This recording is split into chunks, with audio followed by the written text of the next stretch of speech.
Hi everyone, good morning. So I'd like to comment on this post that says a marriage is wild. Wow. Anyway, first and foremost, I'd like to say marriage isn't wild. Yeah, but I mean totally understand the context. Sometimes your partner is your world. Next minute, it feels like your partner is the worst person in the world. Wow. So this is so funny, right?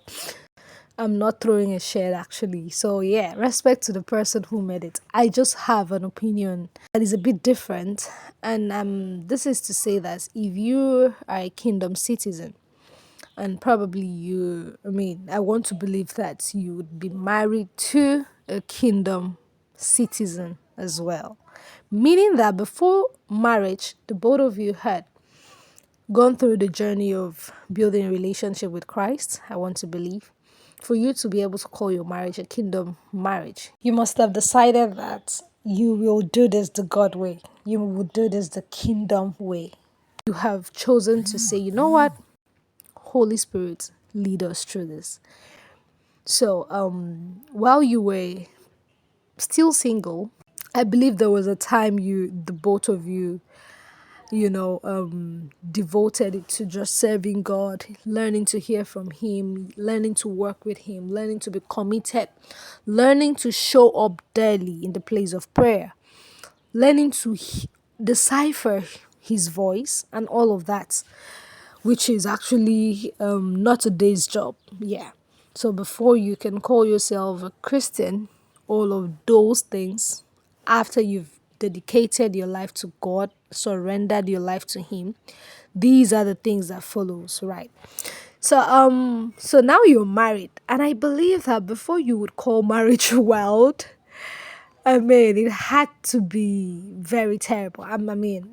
Yeah, it had to be so terrible. But even at that, as a kingdom citizen, I believe that marriage wouldn't be you. We don't look at marriage from the physical lens. We don't look at it as this physical, just a physical affair, because marriage is first spiritual.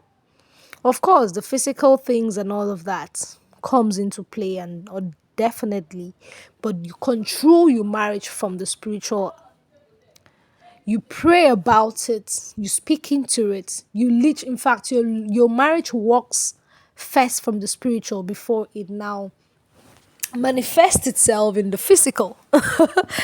Yeah, so that's a lot for people, but yeah, that is what it is. So now you're married, and I believe that now that you're married, you would want to allow Holy Spirit lead you. I understand you're human. There is the flesh that pops up once in a while. There is that egoistic character, egoistic personality sometimes. But then when you told God, I surrender, you literally died to flesh. You literally told your flesh, I am no longer a party to this. I would no longer allow you control me. So even at the worst stage in your marriage, it should be that you allow the Holy Spirit lead you. It's a conscious effort to wake up every morning and say, Holy Spirit, please lead me. Please lead my husband. Please lead my wife. Yes, it might sound like, oh, it sounds easy to say, but then it takes intentionality to really show up in the place of prayer on behalf of your spouse daily, you know, for them to act right, for them to treat you better, for them to always, choose God first. Because when they choose God first, they're able to control how they act towards you, how they behave, how they react towards you, you know. So I said all of that to say that marriage isn't wild, and your partner can never be the worst person in the world when you're able to decipher what to do and how to act by the help of the Holy Spirit. Sincerely. There are times that are so chaotic, right, in your marriage, and then you're like, God, what is this?